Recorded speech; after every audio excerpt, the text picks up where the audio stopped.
और भ्रष्टाचारियों को अंजाम तक पहुंचाना यह देश के संविधान का दायरा है और आपने भ्रष्टाचार किया है, इसका सबूत मौजूद है, जांच हो रही है और किसी प्रकार से भी आपके पास कोई एस्केप रूट नहीं है।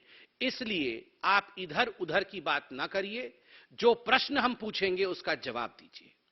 मनीष जी, क्या यह हकीकत नहीं है कि जब दिल्ली एक्साइज पॉलिसी आप लेकर आए थे, उससे पहले एक कमेटी गठित की गई थी। कमेटी ने एक रिपोर्ट सबमिट किया था और यह कमेटी में 3 सदस्य थे। The composition of the committee being Shri Ravi Dhawan, जो उस समय तत्कालीन कमिश्नर एक्साइज के थे GNCTD के, और श्री संजीव कुमार डेप्यूटी कमिश्नर और Shri Anand Tiwari additional commissioner trade and taxes GNCTD। और ये रिपोर्ट सबमिट किया था कमिटी ने। ये रिपोर्ट आज हम लेके आए हैं आपके सामने। जैसे मैंने कहा, हम कोई इधर उधर की बातें नहीं करेंगे। रिपोर्ट में प्रपोजिशन क्या था, इस रिपोर्ट में बहुत अध्ययन करने के बाद ये जो कमिटी एक्सपर्ट्स की बनी थी, इस कमिटी ने क्या प्रस्ताव रखे थे और क्या मनीष सिसोदिया जी आपने उन प्रस्तावों को माने थे या उन प्रस्तावों को आपने दरकिनार किया था। आज सवाल जवाब उसी पे होगा। ये जो कमेटी थी, इस कमेटी ने मोटा मोटी मार्च 2021 के आसपास, मतलब 1 वर्ष पहले रिपोर्ट सबमिट किया। और इस रिपोर्ट में जो साधारण बात थी, जो मोटा मोटी बात थी, वो यह थी कि केजरीवाल सरकार, आपसे हम गुहार करते हैं, ये जो एक्साइज पॉलिसी आप लेकर आ रहे हैं, बेहतर होगा कि जो होलसेल का काम है, ये होलसेल का काम सरकार अपने पास रखे, इसे प्राइवेटाइज नहीं करे, क्योंकि उससे आप सबसे ज्यादा एक्साइज कमाएंगे और सबसे ज्यादा प्रॉफिट जो है वो राज्य सरकार को होगी। तो होलसेल किसी को मत दीजिएगा, किसी प्राइवेट एंटिटी को मत दीजिएगा।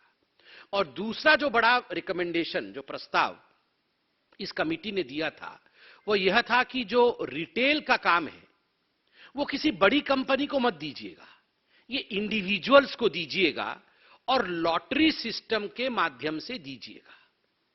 लॉटरी निकालिएगा। एक, अगर आपको किसी जगह 50 लोगों का लॉट करना है तो आप रिक्वेस्ट करिएगा, इनवाइट भेजिएगा, इनविटेशंस आएंगे। 100 लोगों का इनविटेशन आता है, 100 लोगों का प्रस्ताव आता है, लॉटरी निकालिए, उसमें से 50 लोगों को आप दे दीजिए। इंडिविजुअल्स को देना है। तो 2 मुख्य रिकमेंडेशन, होलसेल का काम मनीष जी आप सरकार के पास रखिएगा, प्राइवेट को मत दीजिएगा। और दूसरा, जो रिटेल का काम है वो इंडिविजुअल्स को दीजिएगा, बड़ी कंपनी को नहीं दीजिएगा। मैं उसको अब तकनीकी भाषा में जो लिखा है वो भी पढ़ के सुना देता हूं। 1.1.1 तकनीकी भाषा में कमिटी ने कहा, IMFL trade should be revamped by bringing the entire wholesale operation under the government entity. The model to be followed should be similar to the one as followed in the state of Karnataka, where KSBCL, Karnataka State Beverages Corporation Limited, is fully government-owned wholesale corporation. The committee also strongly recommends that the corporation must function in an extremely asset-light manner, etc., etc. मैं पूरा नहीं पढ़ रहा हूं, मगर जो मुख्य विषय है कि ये होलसेल का काम दूसरे राज्यों में भी, कर्नाटक का उन्होंने उदाहरण दिया कि यह सरकार ने अपने पास रखा है, इसलिए इसको प्राइवेटाइज मत करिएगा, उससे आपको ज्यादा बेनिफिट होगा। It should be under the government entity. Manish ji, प्रश्न नंबर 1, क्या आपने इस रिकमेंडेशन को, जो कमिटी ने रिकमेंडेशन दिया था, उस रिकमेंडेशन को आपने माना? क्या होलसेल का काम आपने सरकार के पास रखा? नहीं रखा। आपने इसे प्राइवेट प्लेयर्स को दिया और उसके कारण बाद में जो हुआ वो हम सब जानते हैं। और बंधुगण, ये जो प्राइवेट प्लेयर्स को दिया मनीष सिसोदिया और अरविंद केजरीवाल ने, ये होलसेल का काम, यह भी बिना टेंडर किए दिया। कोई टेंडर प्रोसेस फॉलो नहीं किया, बस यारों को दे दिया। रेबड़ी बट रही थी, तुम मेरे यार हो, ये ले जाओ। और बिना पब्लिक नोटिस के दिया, कोई नोटिस भी नहीं इशू किया कि हम इस प्रकार से एक प्रस्ताव चाहते हैं, जो जो इसके लिए एलिजिबल है आप प्रस्ताव लाइए, हम उस प्रस्ताव में से सबसे ठीक प्रस्ताव को टेंडर देंगे या होलसेल का यूनिट देंगे, ये सब कुछ नहीं किया। बिना टेंडर के, बिना पब्लिक नोटिस के अपने यारों को होलसेल का काम दे दिया, सरकार के पास नहीं रहा। प्रश्न नंबर 1, क्या सरकार के पास रखा, और रखा नहीं तो रिकमेंडेशन के बावजूद क्यों नहीं रखा? दूसरा, जो दूसरा रिकमेंडेशन था वो रिटेल को लेकर था। जैसे मैंने आपको बताया था, उन्होंने कहा था रिटेल का काम बड़ी बड़ी कंपनियों को नहीं देके इंडिविजुअल्स को देना है और लॉटरी के माध्यम से देना है। इसमें बड़े अच्छे तरीके से उन्होंने समझाया है 1.3.1 में, the focus should be on preventing any monopolistic tendencies in the liquor trade, and therefore not only there should be a regular rotation of licensees, but also the licensees should be granted to only eligible individuals who fulfill a certain criteria, so that there is little scope for proxy ownership or control that is gained through operation of companies and firms with dummy directors or partners. बड़े स्पष्ट रूप से उन्होंने कहा कि अगर आप individuals को देते हैं तो यह फायदा है, इंडिविजुअल्स को नहीं देकर बड़ी कंपनी को देंगे तो क्या नुकसान है, यह भी कमिटी ने कहा। कमिटी ने क्या कहा?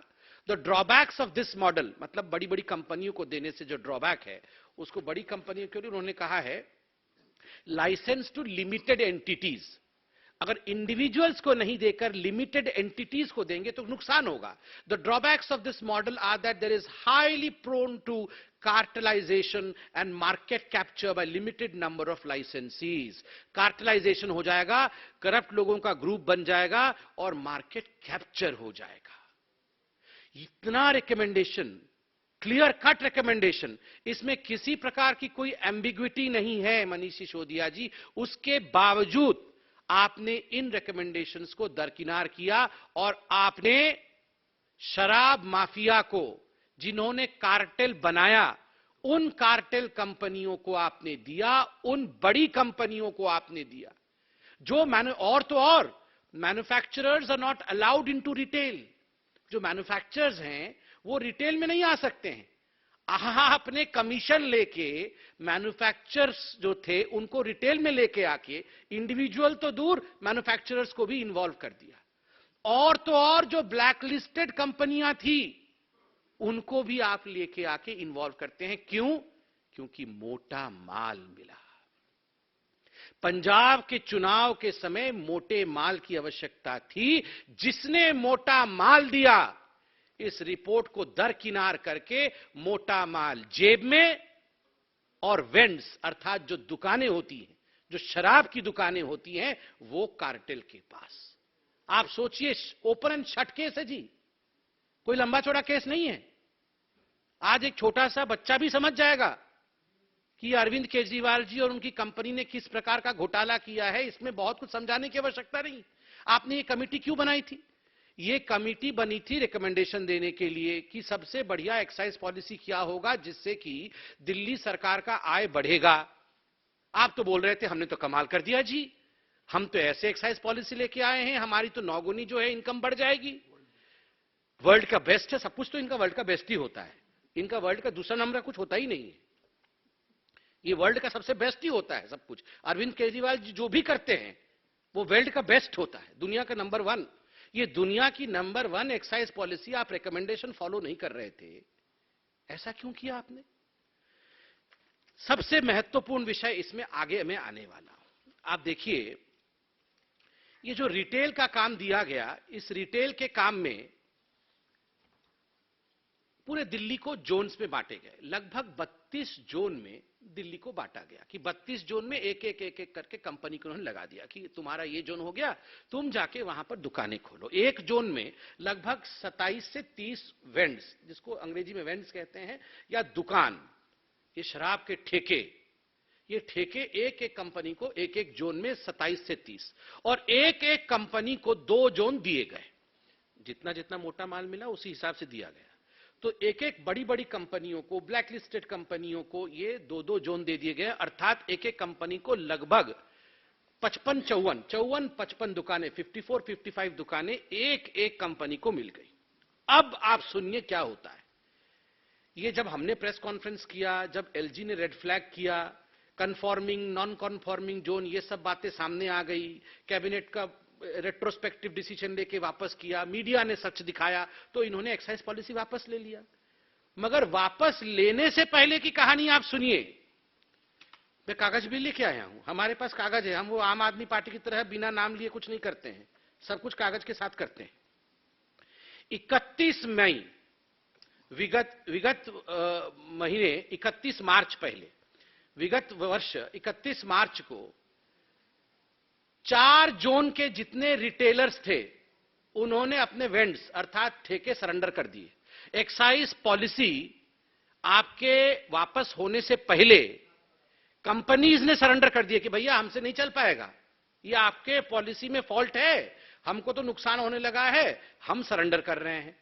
तो 31 मार्च को 4 ने सरेंडर किए। जोन 24 में ट्राइडेंट ने किया, जोन 25 में पाथवे ने किया, जोन 26 में श्री अवंतिका ने किया, जोन 8 में अध्वर्व ने किया। और ठीक उसी प्रकार मई 31 को भी 5 जोन के जो रिटेलर्स थे उन्होंने, जो इन्हीं की कंपनी थी, उन्होंने सरेंडर कर दिया। जोन 1 में भगवती ने, जोन 3 में खाओगली, हाँ, जोन 23 में मगुंता,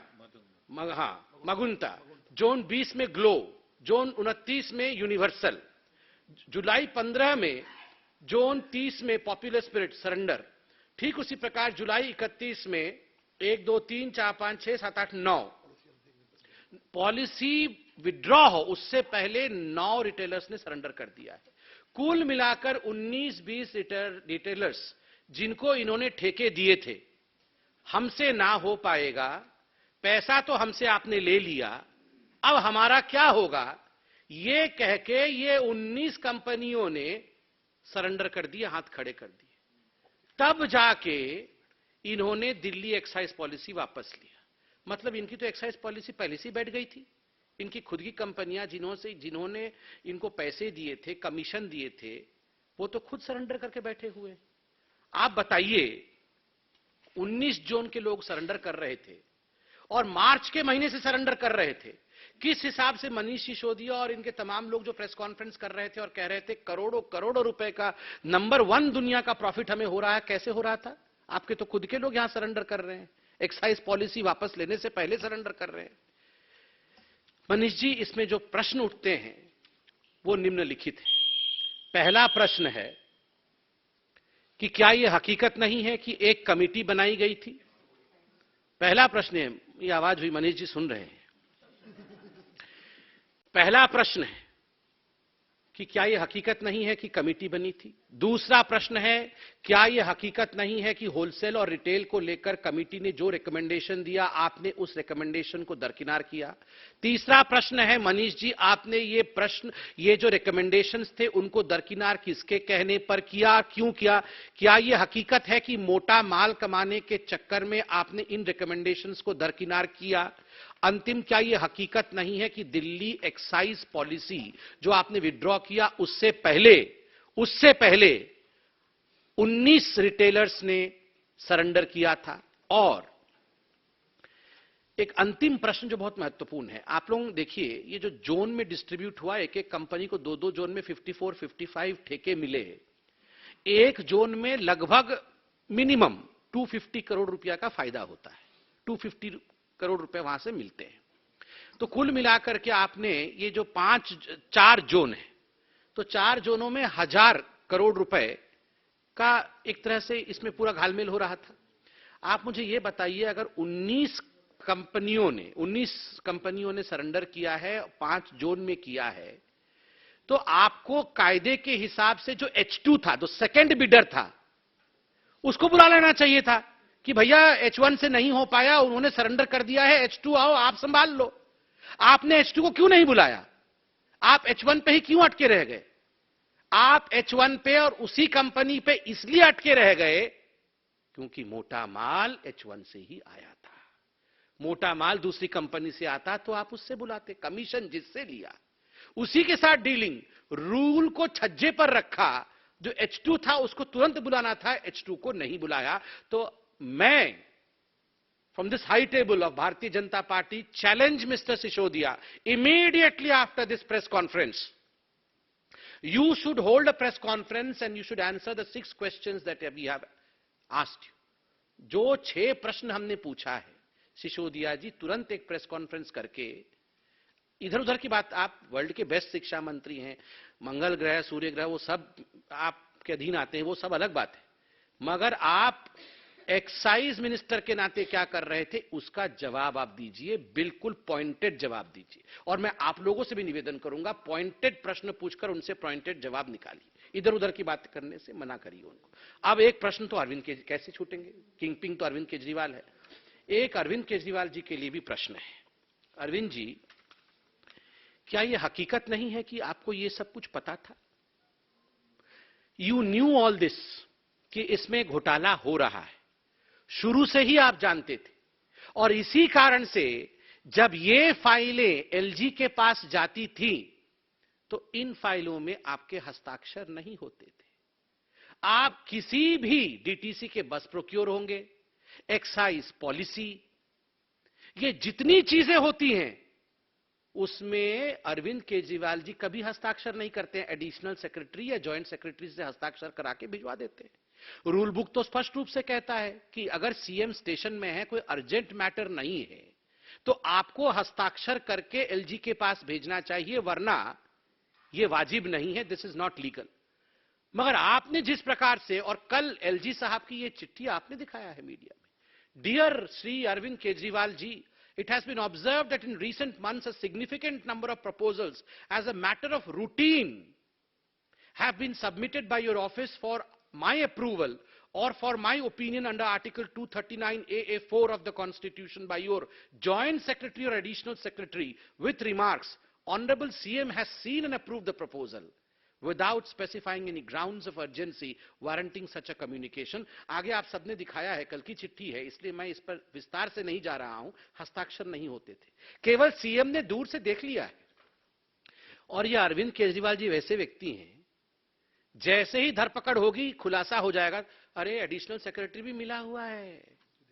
ये जो एडिशनल सेक्रेटरी और जॉइंट सेक्रेटरी चिट्ठी लेके चले जाते थे एलजी के पास, ये भी मोदी जी से मिले हुए हैं। मुझे फाइल 10 फीट की दूरी से ऐसे दिखाया था, इसलिए मैंने पढ़ा नहीं उसके अंदर क्या लिखा हुआ था। ये क्या दुनिया को बेवकूफ समझते हैं? एक चीफ मिनिस्टर है, ये एलजी के पास इतने बड़े बड़े प्रपोजल भेज रहे हैं और उन पे हस्ताक्षर नहीं हुई। ही हैज सीन, ऐसे होता है क्या?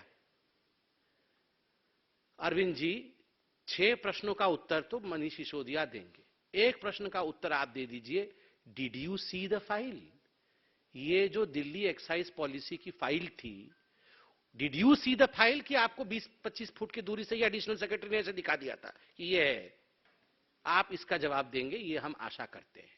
और प्लीज ये संजय सिंह जी को भिजवा करके, ये बाकी लोगों को भिजवा करके इधर उधर की बातें मत कराइए, मनीष सिसोदिया जी को ही भेजिए, वही इसका उत्तर दे और जो पॉइंटेड प्रश्न पूछे हैं उसका उत्तर दे। बहुत बहुत धन्यवाद। अभी माननीय अध्यक्ष आदेश जी इस विषय पर। धन्यवाद। अभी बड़े विस्तार से डॉक्टर संबित पात्रा जी ने आपके सामने शराब नीति के बारे में बातें रखी हैं। देखिए, कुछ दिन पहले मैं देवली में एक कार्यक्रम में गया था, वहां एक महिला मुझे मिली और वो महिला बड़ी उदास थी, उनकी आंखों में आंसू भी थे, कुछ कागज भी थे। तो मैंने उनसे पूछा कि क्या कारण है। बोली कि मेरा बेटा बीमार है, मैं उसका इलाज कराना चाहती हूं। मेरे पति की कुछ दिन पहले मृत्यु हो गई है, 2 बेटियां हैं, उनकी शादी करनी है और बेटा अकेला कमाने वाला है। लेकिन जब से देवली के अंदर ये शराब का ठेका खुला है, उसको शराब की लत लग गई है और वो शराब बेहताशा पीने लगा है। और शराब पीते पीते इतना पीने लगा कि अस्पताल पहुंच गया है और मैं उसका इलाज कराऊं, मेरे घर में पैसे नहीं खाने को, कमाने वाला एक ही है, 2 बेटियां, उनकी शादी करनी है।